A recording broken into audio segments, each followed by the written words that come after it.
We're talking about you've just found out you're a love addict. Dear God. It actually makes my heart sink and my stomach turn into a knot when I even say that sentence out loud.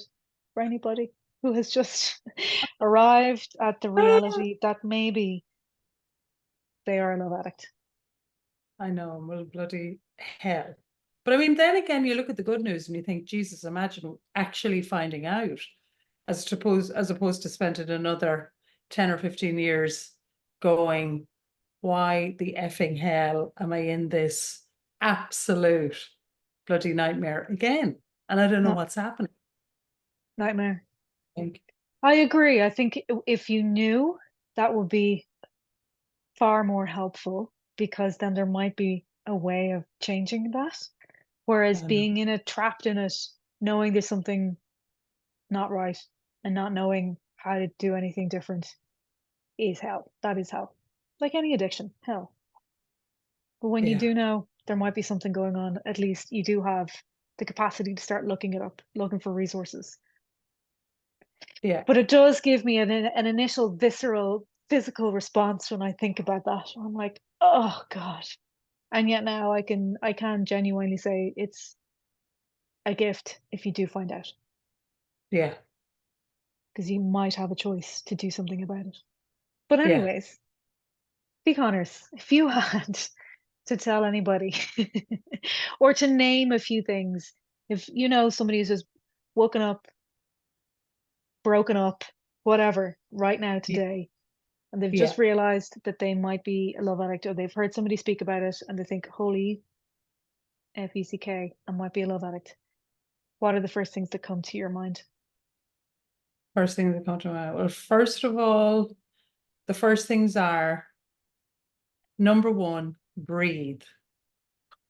As I breathe. Because isn't it? It's ginormous to find out. I mean, number one, anybody that finds out they're a love addict, they are usually coming from like an incredible inferno of bloody trauma and like a relationship blowing up. We never find our way into any kind of help or support unless that happens. So if we find out that we're a love addict and all of that is going on, the first thing is to recognize that this is so much bigger than us on our own. So in that way, the first thing we do is breathe, let it land. And then number two is get support Mm. ASAP, as quick as possible. So if we've any access to like a city area or someplace where there might be meetings, we look online, we find out where is Sex and Love Addicts Anonymous meetings where they're going on in our general area. And we get to one of those meetings and we say that we're in acute distress coming out of a relationship and we might just find out that we're a love addict. Mm. So the first thing I suggest. Number two would be get online Mm. and start to do a little bit of research around it. Start to do a little bit of digging. Number three, find a friend, your closest friend, your bestie. Tell them you've just found out that you have this thing. Help me to help myself. Mm. Get Great. support, and get safe. So for some people finding out they're in love addiction, they might be in dangerous situations, they might be in domestic abuse situations, they might be wherever you can help yourself, wherever you can get a bit of safety, find it and get it. Number one. That's what I'd say. Yeah, and I do love that. And I would agree. I think the breathing part is probably the biggest because if without that part, the love addiction just has everybody in a spiral. Mm. And it's interesting when I think about the word love addiction, I think about what when you've just found out that you might be in love addiction, and not just, happily, merrily in your world in a love addiction, but in love addiction in a relationship that's now crashing and burning. It's Yeah. a very, very different feeling. And I think breathing is not doesn't happen in that place. I think breathing is the last thing that happens, but you have that kind of really quick journeying between a sinking feeling in your brain going a million miles a minute. How do I Yeah. fix it? How do I get the person back? What do I do? Feeling sick, feeling anxious, feeling crazy, feeling speedy, feeling homicidal or suicidal, feeling Yeah. like if I can't have them, nobody's going to have them. If I can't do this, I'm see you later. I'm out of here. So breathing is it's amazing actually. You said like, 'cause breathing is probably the biggest one that doesn't happen when you first realize that, especially if there is a an immediacy to the finding out. Like you said, you don't find out you're a love addict by like, happily skipping through a meadow of flowers and unicorns and rainbows. You generally come upon the fact that you're a love addict because you're in extraordinary, excruciating, life-ending pain and craziness and can't quite figure out why it's this extreme, and probably you don't want to tell people about it. So then that brings it to the other place you just said, which is try and access and just look it up, because I don't know if SLA is the first place that people are going to go, Mm-mm. but Google Mm. is one of the first places that people go, or TikTok or Instagram or wherever it might be, and just look it up Mm-hmm. and really realize that number one, you're not the only person that has this. Number two, a lot of people have this. Number Mm. three, there is places to go to get some support. And then you're right, try and ask somebody, to just one person that isn't necessarily going to collude with what's happening. The one Yeah. person in your world that might be like, okay, this sounds like it might be a serious thing. So maybe, yeah, let's get you to a meeting or let's have a conversation about it or whatever. Yeah. Yeah. Yeah. But yeah, That's exactly right. the enormity of it is Yeah. extraordinary if it's just brand new while in chaos and in a crisis situation. Yeah. Yeah. Yeah. And you said the word serious, and that's a really important thing because it is really serious. It's a serious, serious condition. It's an addiction. Let's be crystal clear about it. It's not something that's like, oh, I have loads of choice around this, or oh, I have loads of power around this thing. Addiction means we don't have choice or power around the substance, the whatever we're addicted or dependent on, we don't have choice around it. Our better functioning is not functioning around it. So the seriousness of it is to be flagged. And then the beauty about it, which is what we're here for, and this is what we're talking about. The beauty about it is it's so much more amazing to find out that you have this thing rather than being out there in the world, in your relationships, not knowing you have this thing. That's way more dangerous because the reality is you do the nature of addiction is that it's like on a downward trajectory. So the longer we go along without knowing we have this thing and actually getting the supports to deal with it, the more insidious or chaotic the descent becomes. So we're in happy days when we find out we have it and we start the recovery process. So, it's way more serious not to know we have it. Yeah, and I think that's wonderful. I think that's very encouraging. There is an encouragement to this is a real thing. This is very serious. And identifying it is humongous. Being Oh, able to identify it is huge. Actually getting the correct language to describe it is huge. That I know yeah, there's language out there that can sound very much more like attachment theories, et cetera, and it is all part of it. But to really get to the core of what might be going on is really to very genuinely see it and describe it as an addiction. That's what it is, and that's what it is. they don't get easier or better over time. No, they That is a don't. that is a fact. Yeah. And it's interesting as we're talking because I feel my face is very serious, serious. And the reality is, for anybody who's listening or anybody who wants to tune in to find out about love addiction, is that the reality is not serious. But when we're in the acute first hand, for the first time, getting the recognition that, oh my God, this is something way bigger than me, or bigger than the relationship, or bigger than my best attempts to do something different, Mm. that immediately puts us into a place that's really serious, hence serious face, hence kind of clinician face. But in reality, once we start to go into, I have this thing, bloody hell, I've got it. Oh my God, I've done a bit of research around it. Oh my God, I'm looking at stuff online. I'm starting to see that that I might actually have it. I need help. Face, not so serious. Happy days. Looking for help, starting the recovery process. Absolutely. Encouraging. It's an encouragement to do that. Yeah. You have serious, I have nervousness. because because the whole thing creates that feeling of holy, listen, whoever is going to tune in, if they want to, I swear, you swear, we're going to swear. That's just it. And I really Yeah. do this, speaking about addiction or any of those things, it is like holy fuck.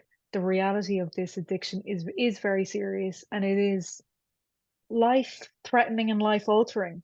And that's a Yeah. serious thing to realize. And again, I'm going to keep going back to the physical experience of love addiction, which is probably one of the first things to notice when you are in a love addiction state, is that your Mm. body is all over the place. You Yeah. can't regulate your thinking, you can't regulate your feelings, you can't calm racing mind. So it's a really heightened state all the time. And Mm-hmm. it's funny, that is a very serious state because we do things and act on things in those places that a non-addicted person wouldn't necessarily do. Yeah, yeah, yeah, yeah. And it creates that constant trauma. So it is really serious and nerve-wracking when we think about I know when I think Yeah. about it. I have nervous laughter. I'm just like, oh sweet Jesus, it Uh-huh. is so serious. And there is a way out of it. I think Yeah, there is. that's the thing. Yeah, And when you're in that's it, you can't hear that. Listen, like most addictions, you can't hear it if you're in it because all you want is to get that person back or to whatever it is that you want. yeah. And hopefully these conversations, we can have a conversation about those things or chat Mm-hmm. about those Mm-hmm. things a little bit. Absolutely. And like for a huge amount of people that are probably going to tune in, A, they might know what anything to do with addiction is. B, they might know anything to do about 12-step programs. They might know nothing about that whole world that exists free down the road from you, probably, wherever you are right now, wherever you're listening. There's probably 10 12-step meetings happening within 5 miles of where you are this evening, tomorrow morning. And that's such an extraordinary resource. So it's, even if we're in the backwoods or someplace like really rural or somewhere that has no access to a cityscape, the reality is you're going to find a 12-step meeting somewhere close by. And at the crucial start of beginning the recovery process from love addiction, every and any 12-step group will help, because it's a group of people trying to get better from something they are addicted to. And to Completely. stay safe, we can just go into a 12-step meeting, say we're new, go to an open meeting of a 12-step group and just say, I'm here, I'm addicted, I need help. Can I sit and listen? And if they're talking about alcohol, you just substitute your person. I'm addicted to this person, I can't get away from them. You just substitute that person and listen with open ears to what people are talking about to try to stop doing something destructive. Absolutely. It's free resource. Nobody's going to ask you for money. It's completely autonomous. Each meeting is autonomous. Go ahead. They're safe. They're wonderful. Yeah. And I'm going to second that with, if you do happen to be in a corner of the world where there are so many online meetings, although in-person meetings are so helpful because there is something about walking in and sitting in a group of people that are trying to move the dial, get better, recover from the addiction that they're there for. That's huge, just the physical presence of other people. There are so many online meetings to go to. If we are stuck in a situation where we can't go somewhere, get to an Yeah. online meeting because you are going to hear the language enough until you get yourself to an actual physical meeting, if that's a possibility. And yeah, it's just and you're right, it's a free resource. You don't have to say anything, you can just listen. And that's the thing as well with addiction. We want to be able to walk in and start talking. But sometimes in these moments, the best thing for us to do is just to sit and listen. Listen, listen, Mhm. listen, listen, listen to, like you said, even if it is, say you want to go to an SLA meeting, but there is none, you go to an AA meeting or an open addiction meeting. You don't actually have to speak about the Mhm. addiction, that you just have to know that you have an addiction. You need to sit there and listen. You're perfectly okay to do that. There's nothing wrong in doing that. And I think that's a None. really, really clear point. I think that everybody needs to know that that resource is there at any point or all the Absolutely. time online. Yeah. Yeah. And the one other thing, I mean, the honest to God truth about it is sex and love addiction is lumped in together. The term sex and love addiction, even the term can be kind of off-putting because you kind of go, well, we're focusing more on love addiction at the moment. Sex addiction is another part of the love addiction spectrum. But we're going to talk about love addiction because a lot of the time what happens is love addiction is something where we think, we're really desperately trying to seek love, or we're in a relationship where we are in love. The relationship blows up. We're on our knees. We don't know what to do. We want to get the person back. How do we make that happen? Or how do we get stable if the thing is blown up and we don't know what to do? So don't be put off by the term Sex and Love Addicts Anonymous, the 12-step fellowship, because in the room you'll find a lot of love addicts that are there trying to get their recovery. So if you're kind of going, what, I'm not a sex addict, something to do with me, that's something to do, there's a very real reason, which we'll go into later. We'll go on another session about why sex and love addicts are put into the same room. There's a reason Mm, for that. Yeah. yeah, that's really good. Because I do think, again, we've spoken about this so many times. We go in thinking we need to hear, or we need to identify with every single thing that's been said. But we just have to identify with a handful of things when we're in there. And it Yeah. starts to shift something because we have that identification. There are people that you might not, because they might have a different end of the spectrum going on, Mm, or they might have a different version of it for now. Nobody knows when that changes, or that they'll still have to do the full recovery like everybody does. But yeah. there is something about that, and maybe not so much here, or not so much in this part of the world, but there can be certain parts of the world where naming the fact that you might be a love addict or a sex and love addict carries so much shame, right? Just the words, Oh, shame. nonsense, forget about Yeah, it, save your life, go to the meeting, forget about what other exactly. people think, forget Yeah, about what yeah. other people think. That's exactly right, Sarah. That's Not exactly, important, yeah, not important. yeah. And shame, of course, is that we'll just talk about shame for a minute. Shame is hello, the bedfellow, literally, of sex and love addiction. I mean, shame is one of the biggest symptoms and inherent core nightmares of this addiction, right? So shame it's so part and parcel of this particular addiction. The hugest part of it being that nobody on this planet wants to put up their hand and say that they're a love addict. Nobody. It's so much easier to put up your hand and say I have a chemical addiction, like I'm addicted to drugs or alcohol or whatever, meth. So much easier to put up your hand and say I have a chemical addiction. But to actually say, I have an issue with love, I think I'm addicted to love, I crave it, I desperately want it, I seek it in the wrong places, I become suicidal if a relationship breaks, or I become homicidal. These are very real, huge parts of the addiction template. Mm.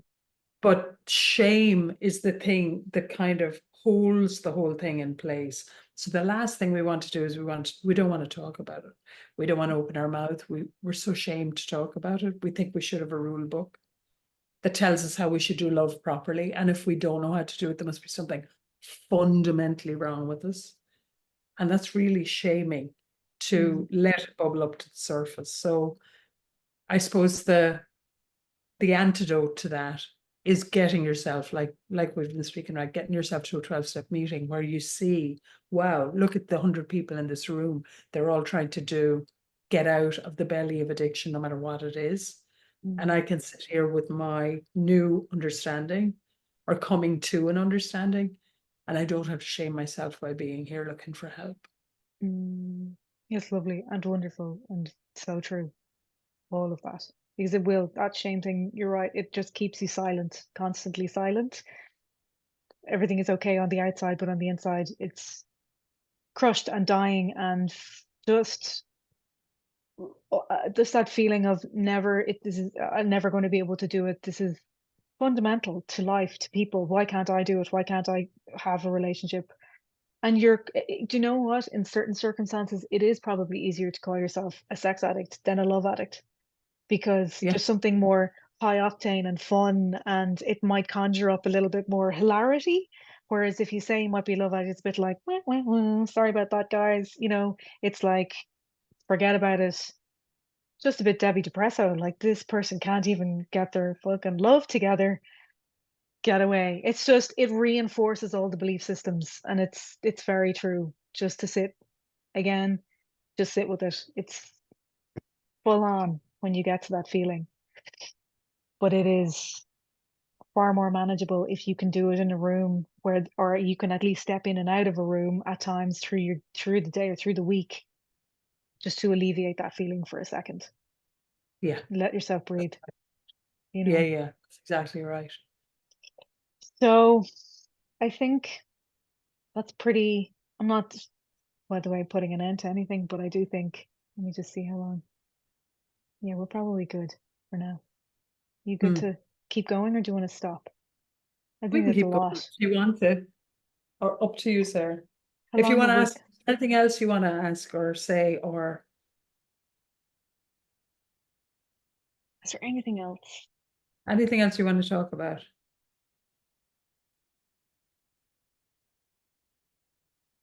I don't know. It's like the same thing as like the shock, maybe we've covered it, the shock that can happen in your system if you identify it, or if the person leaves. Hmm. What are the ABCs? But I think it's that. I think we've already named that. And is there Mm-hmm. anything else we need to that would be helpful? What do you have to Mm-hmm. do? Calming down. Mm-hmm. I don't know if there's any point in getting into or maybe it would be helpful to say 2 or 3 lines around, if you've come to the end of a relationship and the person has left, Mm. what not to do. Oh, Jesus. Away you go. And but because we can talk about that more in withdrawal, Yeah. if we have, like, which we will have a longer conversation about withdrawal, but if you do find yourself where a partner or whatever has just left, or a net relationship's come to an end, your system, your body, everything, spirit, every single part of you goes into shock, right? Yeah. Yeah. And it wants to scramble. Like I've said it now a few times, the physical part of you, the mental part of you wants to scramble to get back to the thing that calms Mm. your system down, which is the addiction, which is the person in this instance. Mm. So I guess I'm curious to know what you would think around, or what you would say around what you would do in that instance. There's Mm. probably a list of do's and don'ts Yeah. Listen to in do's and don'ts. in the immediacy, like Yeah. the first 24 hours or 48 hours of something. Yeah. So I suppose immediately, I mean, it's kind of like two immediates, there's kind of two immediates here. So one is the immediate where you're a love addict and what do you do? The other immediate is if you don't know you're a love addict, what are you going to do? Right. So we'll start with the one where you don't know you're a love addict. Yeah. So the whole purpose of getting recovery from love addiction, it's all about beginning to stabilize a very unstable situation. That's really what we're trying to do. So it's the very beginnings is trying to stabilize something that's become very unstable through the addiction. But the person we're talking about to stabilize is the person that's identifying as the love addict, not the other person, and not the relationship. The stabilization has to happen with the love addict themselves. So if we don't know, we'll just put the situation where we don't know we're a love addict, and once again the relationship blows, because it always does if it's an addictive thing. What'll happen is the person who doesn't know they're a love addict, they're going to do every single thing in their power to get that person turned back around. So whether that's, suddenly he's left, we'll say, in a hetero relationship, we'll just put it in a hetero situation, a woman is at home, blah, blah, blah. He's left for the umpteenth time. This time he's not coming back. He's gone this time. The relationship is over. For a love addict they will immediately go into withdrawal, like a very immediate withdrawal. Could be many things. It could be like increasing heart rate, symptoms of real shock, like you've said, Sarah, feelings of doom, feelings of terror, panic attacks, kind of impending absolute annihilation. Because for a love addict, the relationship represents life. So without the relationship equals death. So we will go into the state as though we're about to die. And so the only way that the person knows how to do anything is to try to get that person turned around, to get them back, to re-engage, to say, I'm back in the relationship. So that's a person who has no understanding of love addiction and just wants things to re-engage, to stop the symptomology of the imminent withdrawal happening. For a person who knows that they are a love addict and this has happened, this is the first opportunity to actually start to become well. So what do we do in that situation is that immediately we breathe, because these are all panic states. So we breathe, we say, okay, what can I do to help myself? I'm reiterating what I just said. Who do I reach out to? Do I have a sister? Do I have a friend? Do I have a best friend? Do I have somebody that I can go over, spend the night with them? Do I have somebody who I can ring to ask them to come over and sit with me? It's a very acute situation. But this is the first 12 hours of a relationship reverberating with that breaking of the relationship and the love addict being catapulted into an absolute state of panic. So it's just like any other situation where there's extreme panic at work. Like if we hear somebody has been hurt or harmed in our family system, or there's something like really threatening or awful happening in our regular life, we'll go into similar states, or a hospitalization or something very challenging. What do we do in that situation? We do the same thing. We call someone, we call a family member, we call someone we trust and love. We ask them to come over. We ask if we can go over to stay with them. If we've kids, we do the same. We ask for someone to come over and support us. And that's for the first 12 hours until we can hopefully get online, start to look for 12-step meetings and get our ass to a 12-step meeting. That's the very first, probably 12 hours. Breathing, trying to slow down our panic response. Breathing, trying to slow down our panic response. It's the very acute phase of the first 12 hours. And it is a very acute phase. It's like, you're right, it's like being in an RTA or being in an accident. Your entire system just shuts down and goes into shock at the same time. So it's managing all of those things. And the other, just to maybe address the other part of it, which is that thing will want to feel better. It'll want, its job is to feel better. So the want to reach out to the person, text them, blah, whatever it might be, maybe in the most gentle way possible, that I would say, is hold off on doing that for a moment if you can. Because it wants to claw its way back out. When I say it, I mean the addiction wants to claw its way back in and try and reestablish, connect, recreate. And that happens so quickly. That can happen within an hour, 2 hours, 3 hours, 4 hours, while the panic is maybe rising a little bit, as it does for a period of time, until you can stabilize with the person, like you said, until you can get to a meeting. But I think there's something in there about, as much as you possibly can, when you're breathing and calming, and maybe in a panic state, probably in a panic state with somebody, hopefully, that you trust, is not to do the things that it's telling you to do, which It's like, don't do the thing that it wants you to do. Yeah, exactly. Do the opposite Yeah, for that's it. 10 seconds. If all you can manage is 10 seconds, then you can track the next 10 seconds, Yeah, yeah, because those panic states can can ease and come back and ease and come back and ease and come back, but it's just managing for that first, like you said, 12 hours of a very acute state, just to be with it rather than trying to activate with it. But absolutely. it's, That's yeah, And Sarah, but just to say as well, obviously, right, we are people on the web, we are on the internet, we are, we obviously, this is just for, legal reasons. We are offering you our best advice. Obviously, if you're going to feel like you're going to hurt or harm yourself or hurt or harm somebody else, get your ass to an ER, look for that help. mm, Dial 911. Get yourself the help from the medical services if you hmm feel you're going to harm yourself or hurt or harm somebody else, hmm because these states are very heightened and they're extreme. They're extreme. For the first 48 hours, 72 hours, it's an extremely extreme heightened state. hmm So in that initial period for the first 3 days, listen acutely when I say, as Sarah will corroborate, if you're going to hurt or harm yourself or hurt or harm anybody else, you go to your local ER and ask for the help to be able to come down off that state.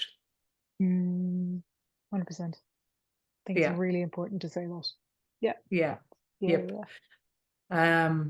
And it's just, I mean, all you have to think about in your head, if you've ever on a TV program watched, on any TV program, somebody taking heroin or meth or any of the serious drugs, and you watch the shift that happens, or if that person is coming off a drug and you've seen that on TV, how they shake, tremor, hallucinate, start to feel things crawling on them, all those kind of states.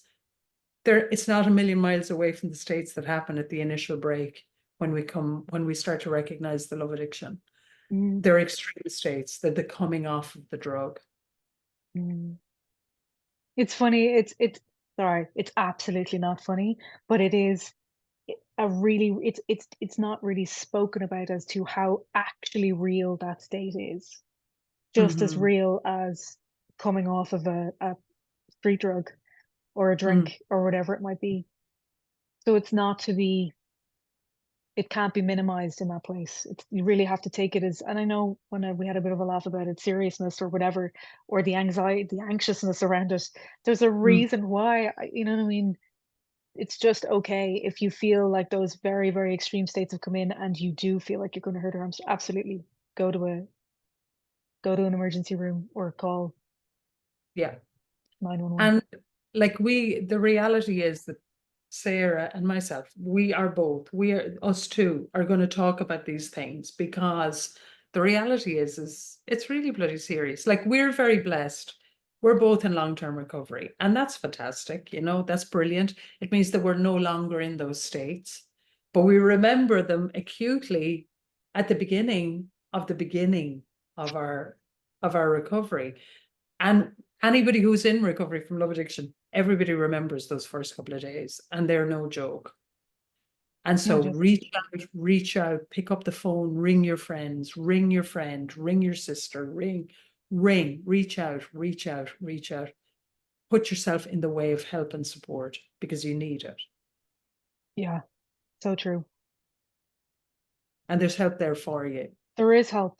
Somebody in your life that loves you, no matter who Mm, you are. There's somebody in your life that loves you and adores you. Ring that person. Get them to come mm. and sit. And then on the other version of when, if you manage to get to a 12-step room, some person in that room might say something that'll calm that little part of you down for a minute, which is a reprieve, which is exactly what we need to happen. We don't know where those places are going to come. So you're right, we just have to keep putting ourselves in the way of it. Mm, And then, yeah. yeah. So, yeah, let's leave that there. For Let's leave that there. Now, Sarah yeah, Gilligan, what are you doing for the rest of the evening, and what is your plan for tomorrow? I'm So we're going going to to check pause this. Let me in. pause. Oh yeah, no, we're going to keep this going. Oh yeah, Because we're going to we're tell going to pause people it. this is what like long-term recovery looks like. This people in long-term recovery, we talk uh, about what they're doing. long-term recovery. I'm Doing. hilariously going to go to a meeting in a little Oh, while. cool. That's what I'm going to do. Yeah, yeah, yeah, Oh, that's really good. yeah. Okay, that's I'll great. make some food. What are you doing? And how far away is that? An hour? You're going to drive an hour to go to that Probably going meeting? to take at this point. Yeah, it's probably going to take an hour, 45 minutes to an hour to get down Okay, there. But grand. that's really cool. Yes. So that's really cool. I'm gonna go. We are going to, myself and my partner are going to go to a birthday party of one of our best friends. Oh yeah. I just bought a load of balloons that just blew away, affixed themselves to a power line overhead, blew out of the back of the car. Lovely. Had to go and buy a whole second lot of balloons. So Half now the we'll have the balloons half the right. grid is down in your neck of Correct. the Have woods. the balloons down. And off to Vegas tomorrow, So fun. which is So fun. fun. But Sarah Gilligan, I'm just so You're going to grateful that Vegas. we're I'll be doing. going to Palm Springs, maybe. Oh, Anyways, that's good. good, That's good. good. So I'm just very grateful that we're doing this, because you know what? The reality is, I'm just so grateful to share everything I know, every single thing I know about this bloody disease, because I wish to God this had been available for me, for you, when we were starting out, right? I wish Hmm. we'd had the access to the internet so we could go online and actually hear people that were in long-term recovery talking about this thing. Hmm. But we didn't have those resources. We just had good old paper print books. And thank God for those. Thank God for But them. I know. but everything we know, every single thing we know, we're going to put it out so that if you have love addiction, whoever is listening, that we're going to give you every single thing that we know to help you to get to where you can get an amazing recovery. Hmm. That's for sure. That's what we're doing. Yeah. That's what we will be doing. Mhm. That's super. I'm excited to do that. And yeah, it's great. Welcome, Okay. So everybody. we'll Tune tune in. back again, or we'll get back Yeah, yeah. again soon enough to tell you the next installment. These formats. Okay, great. Yeah. New formatting. Here we go. Okay, I'm going to pause this now. Hang on. Stop recording.